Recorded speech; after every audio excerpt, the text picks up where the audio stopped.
20h sur les antennes de la télé Futur Média. Mesdames, Messieurs, bonsoir. Au sommaire de cette édition largement consacrée à la formation du nouveau gouvernement, le ministre du Pétrole et de l'Énergie qui réagit après sa nomination. Makhtar Cissé annonce comme objectif l'accès universel à l'électricité et la baisse du prix du courant. Le SAEMS valide l'arrivée de Mamadou Talla au ministère de l'Éducation nationale. Saour Hussein lui demande de faire les démarches nécessaires pour le respect des accords signés avec l'État pour le bien de l'école. Et puis la LD en allié sans portefeuille ministériel dans ce gouvernement réagit. Son porte-parole parle de compagnonnage sans condition. Vous l'entendrez également dans cette édition. Voilà le sommaire de cette 20h. Tout de suite le développement.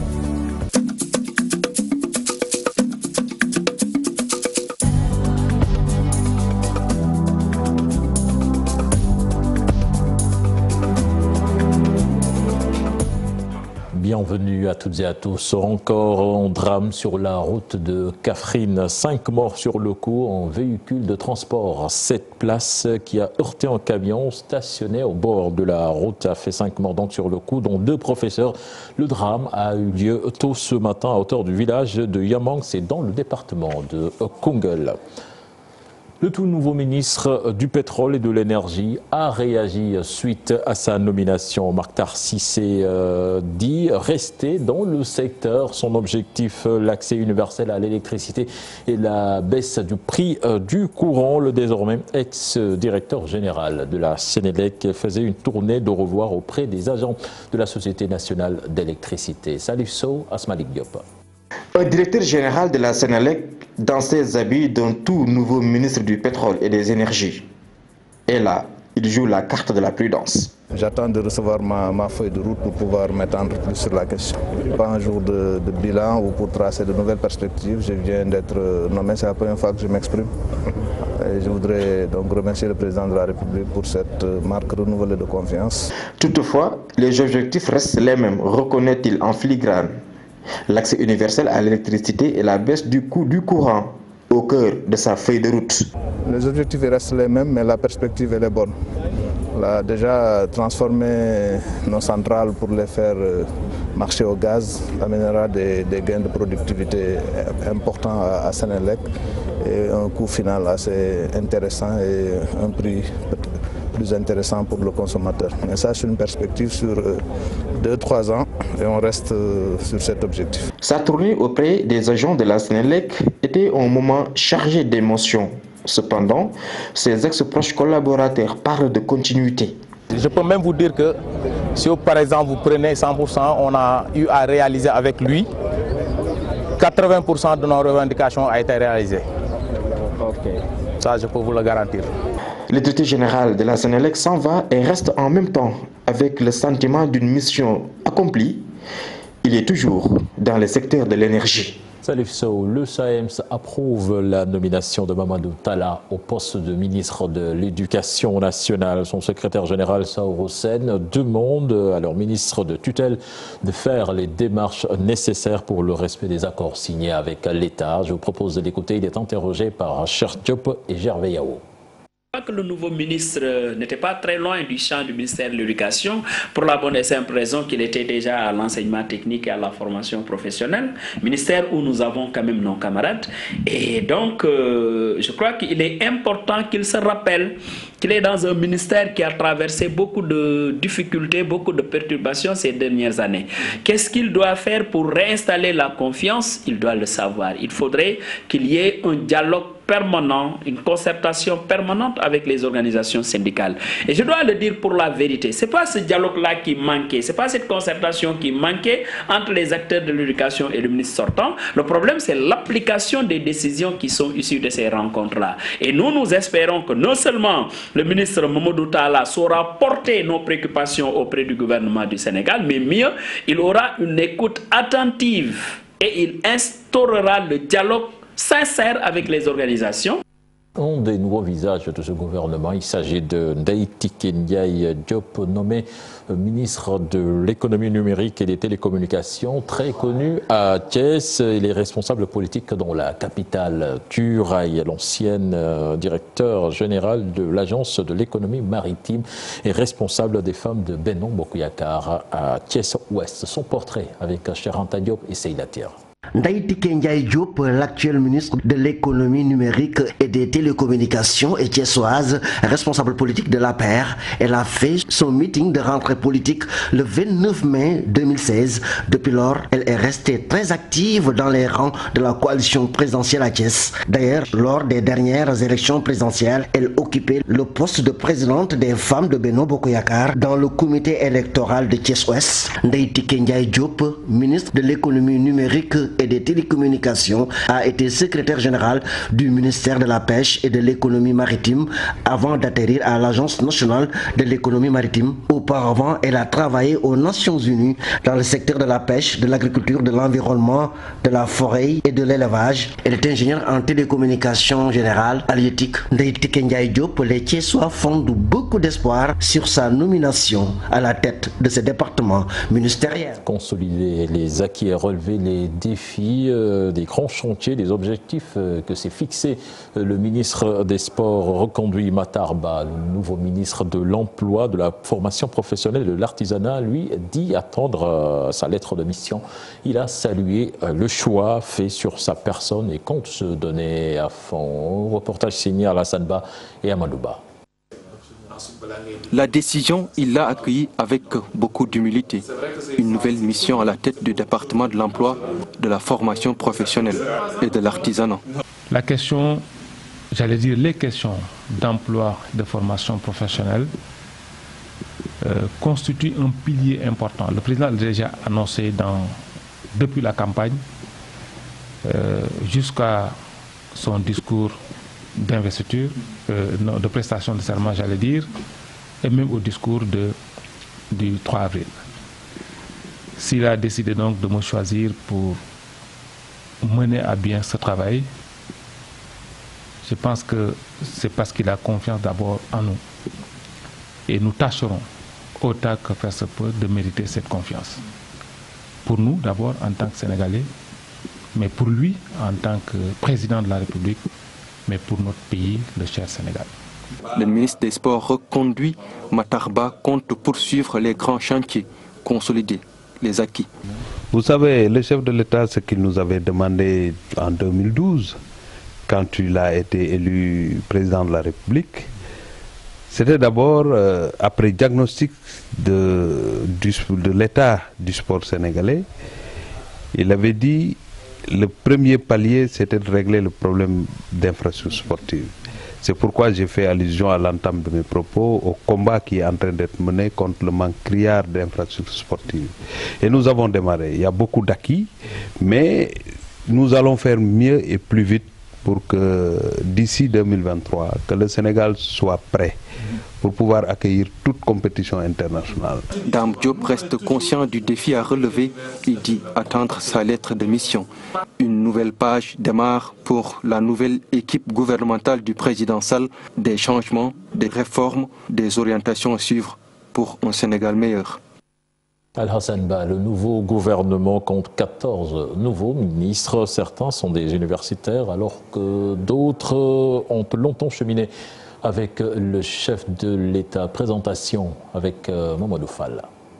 Du sang neuf dans le nouveau gouvernement du Sénégal, le président de la République Macky Sall a procédé à un vrai chambardement. Un gouvernement composé en partie par de nouvelles têtes. 14 des 32 ministres sont nouveaux. Ndeye-Tické Ndiaye Diop, ingénieur en technologie générale halieutique, et le nouveau ministre de l'économie numérique. Elle est ancienne secrétaire générale du ministère de la Pêche et occupé le poste de directrice de l'ANAM. Elle s'est distinguée sur la scène politique juste après l'avènement de Macky Sall. Intellectuelle de haut niveau, elle est une tête bien faite.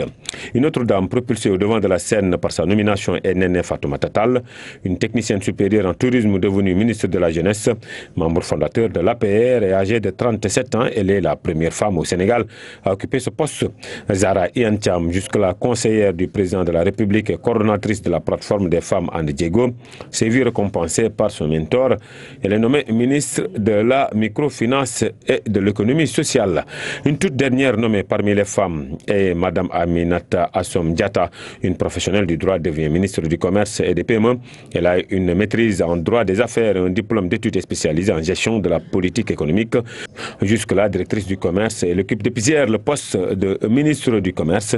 Concernant les hommes, on y compte de nouveaux ministres. Moussa Baldé, président du conseil départemental de Kolda, jusque-là directeur de la Sodagri et mathématicien de formation, est nommé ministre de l'Agriculture.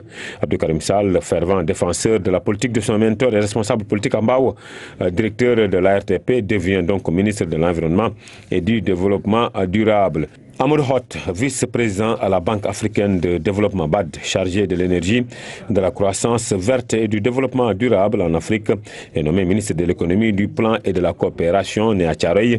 Il est banquier d'affaires de formation. Mohamed Matar Cissé a fait ses preuves presque sur une dizaine d'années, ayant fait ses preuves dans toutes les fonctions qui lui ont été assignées. L'ancien DG des douanes et jusque-là DG de la Sénélec, juriste de formation, il est aujourd'hui ministre du pétrole et des énergies. Samba Ndiobenka, ingénieur agronome, est nommé ministre de l'élevage. Dame Diop, ministre de l'Emploi, est un scientifique qui sera aux commandes du ministère de l'Emploi, de la formation professionnelle et de l'artisanat.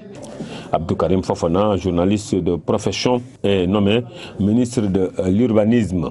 Malik Sall, ministre de la Justice, garde des Sceaux et avocat à la Cour et responsable de l'APR au Fouta. Il remplace ainsi Ismaël Madior Fall.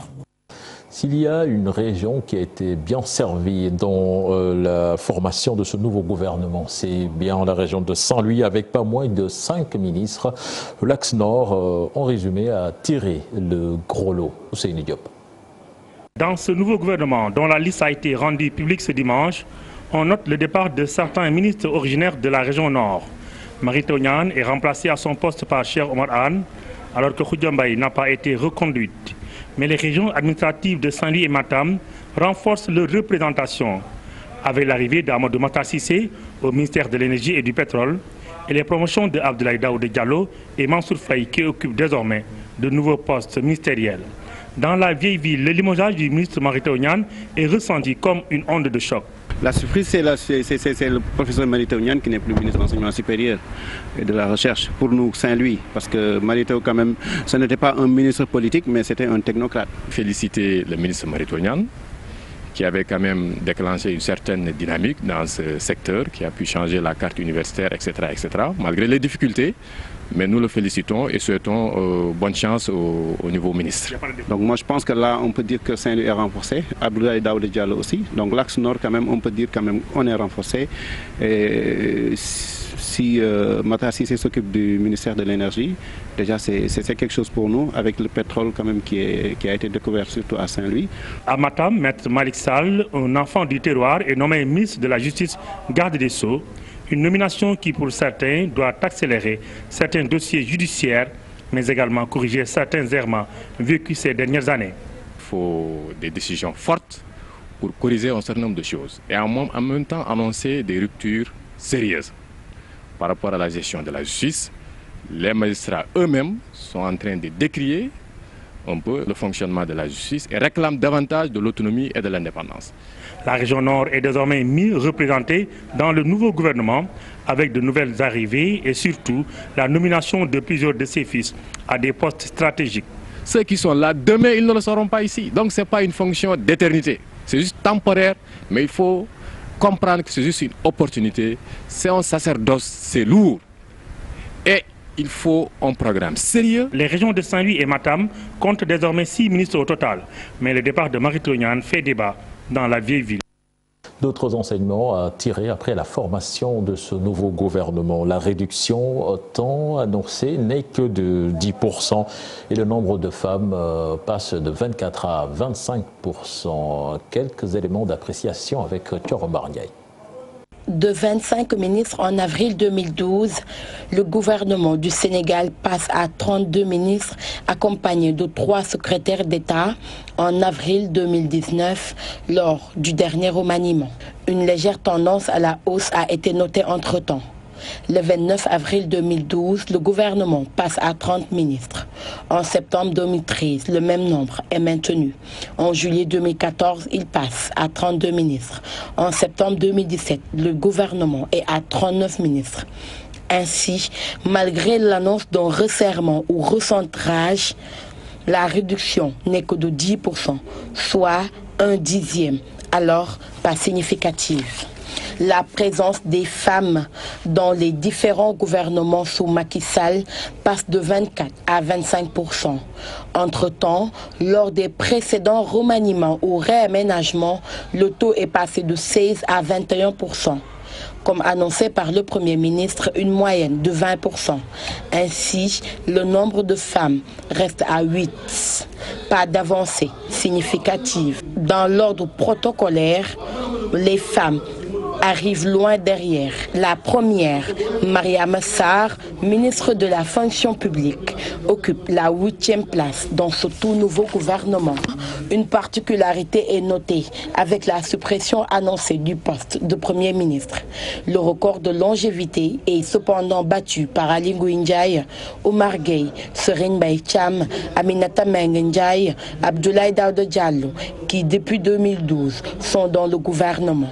En attendant leur prise de fonction, les ministres du premier gouvernement de Macky II sont attendus par les citoyens sénégalais qui souhaitent avoir des lendemains meilleurs. Justement, ces citoyens sénégalais listent leurs attentes après la formation de ce nouveau gouvernement. Chômage des jeunes, baisse des tarifs du loyer, de même que les denrées de première nécessité. C'est ce que l'on peut retenir dans ce micro-trottoir signé Ndeye Thiaba Aliba. Le président de la République prenne en charge la préoccupation des Sénégalais.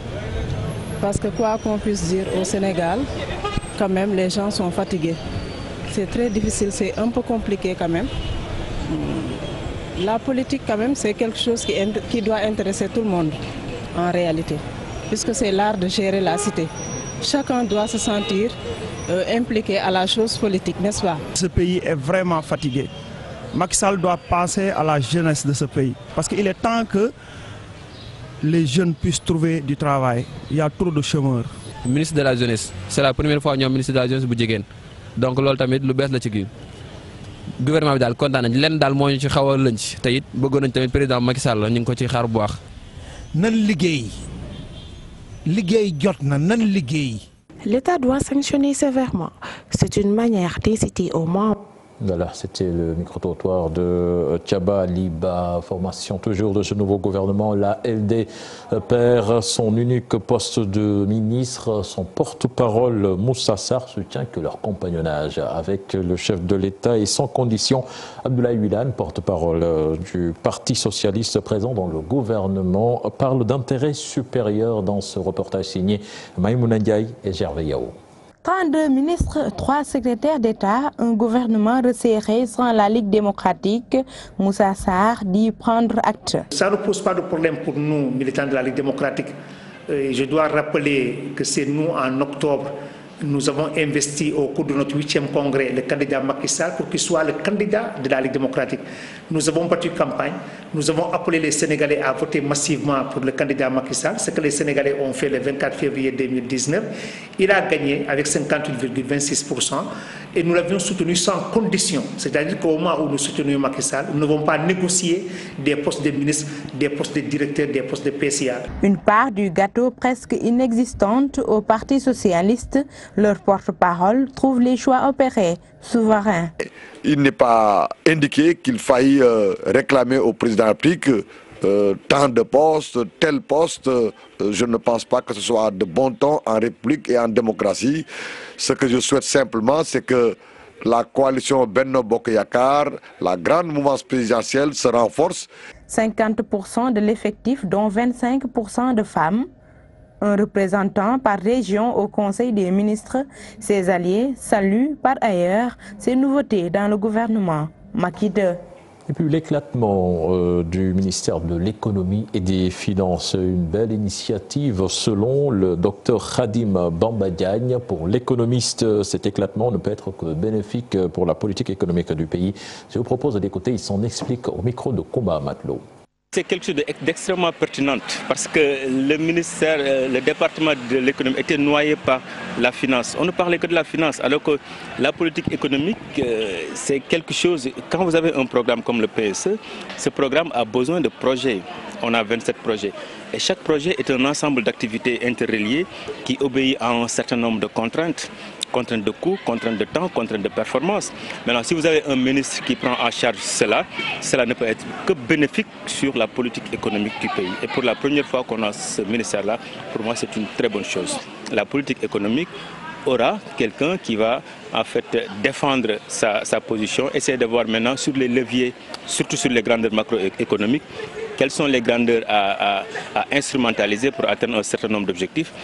Et le ministre des Finances va être, j'aurais préféré même le ministère du Trésor, va collecter les ressources, les droits de douane, impôts, les taxes. Là, c'était tout ce qu'on pouvait dire sur la formation de ce nouveau gouvernement. Autre aspect de l'actualité à Kaolack avec les jeunes du mouvement pour la renaissance de Kaolack qui n'ont pas tardé à répondre à l'appel du chef de l'État pour débarrasser la ville de Kaolack de son insalubrité.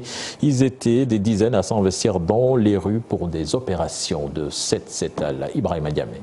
L'appel du chef de l'État pour des villes propres semble bien entendu par les jeunes du mouvement pour la renaissance de Kaolack. Dès le lendemain, ils se sont mobilisés pour investir les quartiers insalubres de la ville à la guerre contre les ordures. Nous avons entendu l'appel du président élu lors de sa prestation de serment. C'est pourquoi nous nous sommes dit, en tant que jeunes de Kaolack et qui œuvrent pour le développement de Kaolack, nous ne devrions pas attendre pour répondre à cet appel. Boustan, leur quartier général de base, a été leur point de départ. Aujourd'hui, nous sommes à Boustan 1. Nous allons poursuivre les actions à Darussalam, à Kaznak, à Touba Ndorong, Medina Bay, pour répondre à l'appel du président de la République et que aussi pour que cet appel puisse faire écho et que serve d'exemple, que nous servons d'exemple à d'autres jeunes pour que cet appel-là puisse être suivi d'effet. Ils étaient plusieurs dizaines de jeunes à s'investir dans les rues de Boustan. Après une matinée d'opération, le quartier affiche un visage tout à fait nouveau. Et aujourd'hui, à Boustan, nous venons d'éliminer 3 dépôts d'ordures clandestins. Et aussi, nous en avons profité sur recommandation du délégué de quartier pour offrir 30 moustiquaires aux écoles coraniques qui sont là et aussi réparer 17 poteaux électriques pour les lampadaires. À ce rythme, avec un peu de civisme et de changement de comportement, la ville de Kaolack, caractérisée à tort ou à travers comme la ville la plus sale du pays, pourrait se départir de cette image sale qui lui est collée et redorer à jamais son blason. Santé à présent, lutte contre la poliomyélite sauvage en Afrique. La présidente de la commission régionale annonce une réduction de la maladie sur le continent. C'était lors d'une rencontre d'exposition des documentations nationales complètes sur l'évolution de la maladie. Compte rendu signé Aïssatou Gueiba et Pape Sangone Baye. Éradiquer la poliomyélite sauvage en Afrique, l'objectif que s'est fixé la commission régionale chargée du suivi et sa délégation. Un prétexte pour ces derniers de se réunir 3 fois par an pour discuter de la maladie. Nous sommes assemblés ici, on le fait au moins 3 fois par an pour recevoir des documentations des pays pour la région, parce que c'est cette commission qui est responsable de déclarer la région africaine libre de la polio. Alors, on prend quelques pays pour connaître les statuts, parce qu'il y a 40 pays qui ont déjà présenté leur documentation qui est acceptée. Il y a 7 pays qui restent encore. Et dans ces 7 pays, on va avoir les documentations pour Guinée-Bissau ici. Comme ça, s'il passe, ça va rester 6 pays pour nous. Mais on prend aussi les autres pays qui ont des problèmes pour la surveillance, pour la vaccination, pour les régions qui sont inaccessibles. On les prend aussi pour écouter là où ils en sont. Des efforts ont été faits selon la présidente de la commission. La poliomyélite a diminué au fil du temps. Pour les critères de certification, on doit faire 3 ans. Le pays doit avoir 3 ans sans virus pour qu'on dise qu'il est pays libres de polio. Mais maintenant en Afrique, on n'a plus des enfants qui sont paralysés, on ne les voit plus comme on voyait avant. Parce que dans tous ces pays-là, ça fait 32 mois qu'on n'a pas vu le poliovirus sauvage en Afrique, sauf que les régions qui sont inaccessibles, comme ces régions en Nigeria, à Borno, on ne sait pas qui a les cas là-bas ou non. C'est ça qui nous retient en ce moment-là pour l'Afrique. Toutefois, plusieurs défis sont à relever, d'où l'intérêt de tenir de nouvelles rencontres.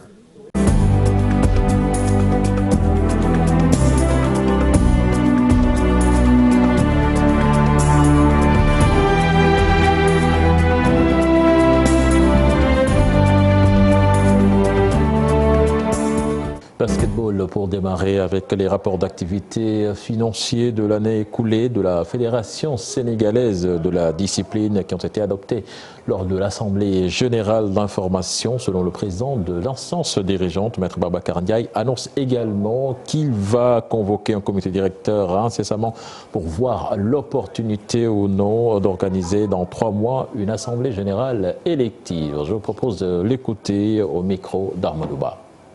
Mais ce qu'il faut retenir essentiellement, c'est que tous les rapports ont été adoptés à des majorités écrasantes.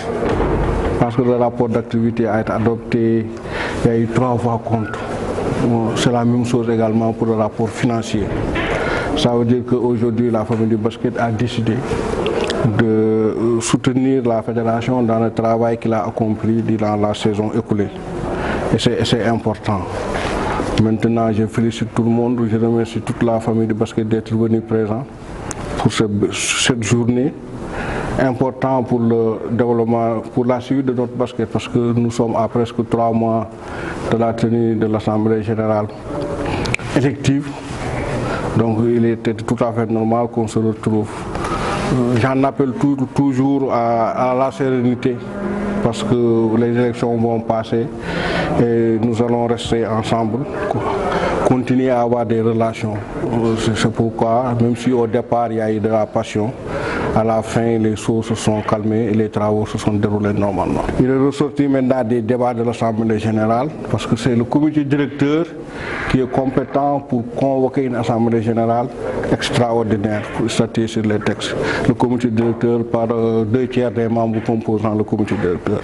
Donc ils ont donné mandat au président de la fédération de convoquer le comité directeur, voilà, pour statuer sur l'opportunité ou pas de convoquer.